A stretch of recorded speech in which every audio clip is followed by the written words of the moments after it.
Hey everybody, Nick here, and today I got a review that's just a long time in coming, and that's of this little guy right here. This is the Spyderco Roadie. This is a weird, neat little knife, and I've had it for months and months, and I've loved it for months and months. I just never got around to reviewing it because it's in my own collection, and those always get bumped to the back. But anyways, first off, let's do a quick size comparison. As always, the Spyderco Delica, another designed by the exact same designer, except little tiny bit bigger there. Here is the Spyderco Dragonfly, which is another great option for a small knife. I mean, you can see that in terms of overall blade length, they're very similar, but practically speaking, they're pretty different. Right here, of course, is your Ontario rat number 2, and here's your rat number 1. Bam. And you know what? I think that'll do it for a size comparison. What the heck, standard U.S. quarter. So you can see, not a big knife whatsoever. This is, of course, a design by Sal Glesser of Spyderco fame, and it's one of his less-known designs, but one of his really good ones, in my opinion. One other thing to highlight is that this was made in Italy right here, Maniago, Italy. Spyderco has a factory in Italy. It doesn't get as much press as the rest of them, but it's certainly solid. And then finally, this knife came about some time back. There was a set of draft guidelines from the TSA that would allow some very small pocket knives onto flights, such that security wouldn't have to spend as much time pulling out these little tiny things that aren't really meaningful. I mean, and so there was a set of guidelines, and the Spyderco Roadie met them in a bunch of ways. Unfortunately, these guidelines were then torpedoed because, well, we like letting the terrorists win because of fear, but, you know, nonetheless, this was created for those guidelines, and the knife model was released even though those guidelines were eventually scrapped. So there you go. Let's talk about the good, the great, the bad, and the ugly of this particular pocket knife. So on the good side, first off, this is a very, very legal knife. What I mean by that is that this abides by a lot of the crazy laws that are put out there that regulate carrying knives. So for instance, the blade on this guy is very short. You're looking at about 2.1, 2.2 inches, depending how you measure, worth of blade length on this guy, which is very straightforward. And actual sharpened length is even less than that, coming in at like 1.75, something like that. So blade length-wise, you're going to be fine. It is a non-locking knife, which will make it legal in more places around the world. I believe the UK has those laws. It is not a one-hand openable knife. I'm not able to do that. And in fact, I can't even use the quote-unquote gravity knife thing that the NYPD does to open this knife, and so it's probably even going to be okay there. So that's not legal advice, mind you. Know your local laws, but still, this is a knife that is going to be legal in the majority of places, and as such, it's a great option for travel. 100%. And the other thing to highlight is that no one's going to get scared of it either. This is a knife that is completely just... People aren't even going to register it as knife. It's just like a little cutting tool of some variety or another. And so that's a great thing for a lot of situations. Next thing, the action on this guy, it's a non-locking knife, but it's got a very nice slip joint action to it, which means that there's a little spring, so you can see that spring pop up in the back there. And that's what keeps it open and closed. And in fact, there is a fair amount of keep open and do it. That's the official term, by the way.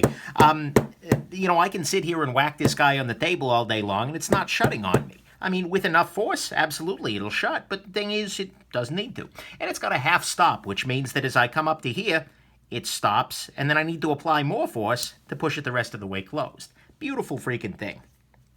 Like that very much, and it gives a nice sense of retention. I don't feel like this is a dangerous knife. I don't feel like it's going to shut on me unintentionally. A big part of that is due to this finger choil, which we'll talk about later, but still. Next thing, I love the opening solution for this.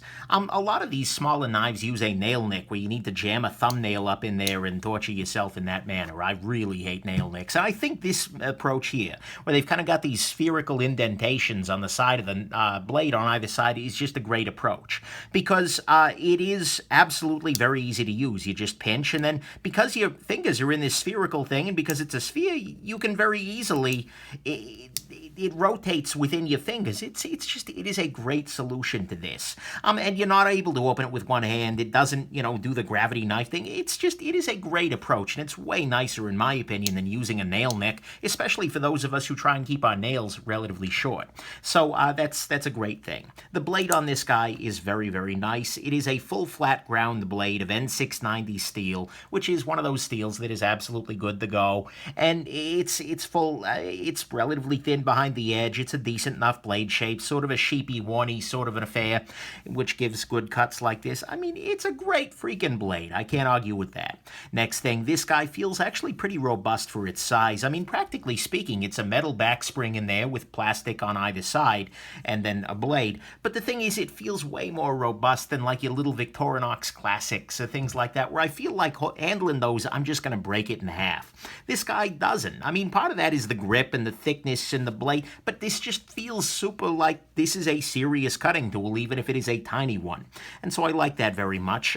When you close this little guy, it's tiny. It disappears in the pocket. When I carry this guy, I just throw it in the same pocket as my keys. It rattles around down there. Because of the strong pull, it's not coming open. It's a great thing. And finally, I actually do like the plastic construction here. Although it would be cool to see one, for instance, with titanium scales or something, I like the fact that it's lightweight, that it's not going to scratch things a whole lot, that there are many color options available, and the little embossed Spyderco spider is neat. So that's the good on this knife, and there is a lot of it. The plastic construction is nice for what you're getting here, makes it lighter and whatnot. It disappears in the pocket. It feels very robust for its size, which is more than can be said of a lot of these little tiny folder slip joint guys. It's got a very nice blade. It's got this great hemispherical opening thing. Great slip joint action, and the 2.1 blade is legal freaking everywhere. Let's talk about what's really great about this. Look, what's great about this knife, absolutely beyond anything else, are the ergonomics. This knife is great in the hand, and that's not a small feat for a small knife. Very often a small knife can feel like there's just not enough to it or something, but the thing is, this is designed beautifully. Sal Glesser is a master at ergonomic design, and he's done a great job here. The overall angles here allow this guy to kind of fit very nicely, so you end up with a 4-finger grip for me, even on this tiny little freaking knife. And the thing is, even if you don't have that, you've got a really firm grip right up here, because you've got this over here, this finger choil, which grabs your forefinger, and then your thumb over here, and it's nicely jimped. I mean, I could grip this knife and use it all day long just with this. Having these other fingers on there too, that is wonderful, wonderful, wonderful. And so I love this ergonomically. I mean, it's spectacularly designed in that it is a small knife that feels like a bigger knife when you're carrying it, when you're cutting it. It is a great freaking knife in the hand. Maybe if you've got very large hands, mine are a little smaller than usual, you're going to love this guy a little bit less. But for me, ergonomically speaking, this is the best small knife around. And that's part of the reason I love this knife so damn much. Let's talk about what's bad here. So on the bad side, honestly, I feel slightly like I have failed you all. I know you come to this channel for crazy nitpicks, like he's going to find 15 things wrong with any given knife, but on this one, unfortunately, thinking about the bad and thinking about the ugly, I have exactly one thing to say, and that's it. And it's kind of a nitpick. That one thing is the fact that the Spyderco Italian factory needs a visit from the chamfering fairy. What I mean by that is that these edges here on the back of the knife, on the spine up here, and then were really, really sharp coming out of the factory. The Italy factory from Spyderco always has this problem. Everything they make is super sharp around the back there. Somebody needs to send them a Scotch-Brite reel. The thing is, this was eliminated within 20 minutes of buying the knife by hitting it with some sandpaper, or you can do it with a sharpening stone, so it's not a big deal. But that's honestly the only thing that I could come up with about this knife that is bad or ugly. I mean, the aesthetics may not be for everybody, and it's a little bit weird, but the only negative thing I can say is that part was unchamfered. So that's your bad, and there's no ugly. Like I said, I feel like I failed you guys. I'll have to make something up, you know, like, okay, this knife was used to assassinate Abraham Lincoln. It's terrible. That's not true. Anyways, so let's just go into the final conclusion. God, I feel like I should be complaining more. All right, conclusion. Look, this knife is great. I love this knife. It has gone into my permanent collection, and it's become my favorite slip joint ever. I like this a lot, and I think that's for a bunch of reasons. I mean, design-wise, it's super intelligent. It shows Sal Glesser at his knife designing best. I think price-wise, it's fine. $50, yeah, it seems a little bit high at first, but the thing is, the materials are good, the fit and finish are good. They're not going to make a million of them, so you know what? That's okay with me. And, you know, yeah, sure, it's got limitations. It's probably not your best knife for tactical outdoor survival, but let's face it, are you tactical outdoor surviving, really?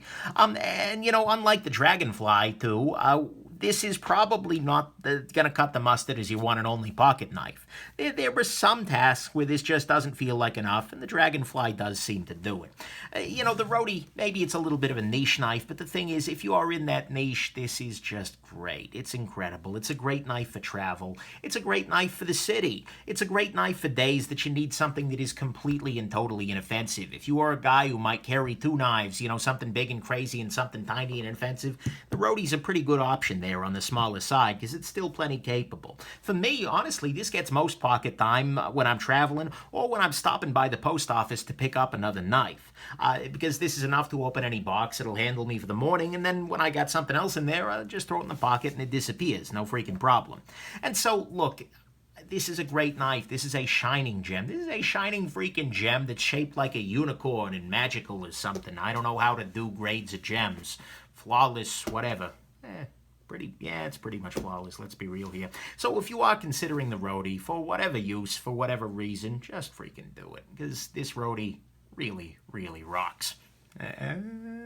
Anyways, I couldn't resist. Hope this has been interesting. Seriously, this one caught me off guard, and I love it. So hopefully you'll love it too. And have yourselves an absolutely wonderful rest of the day. Bye now.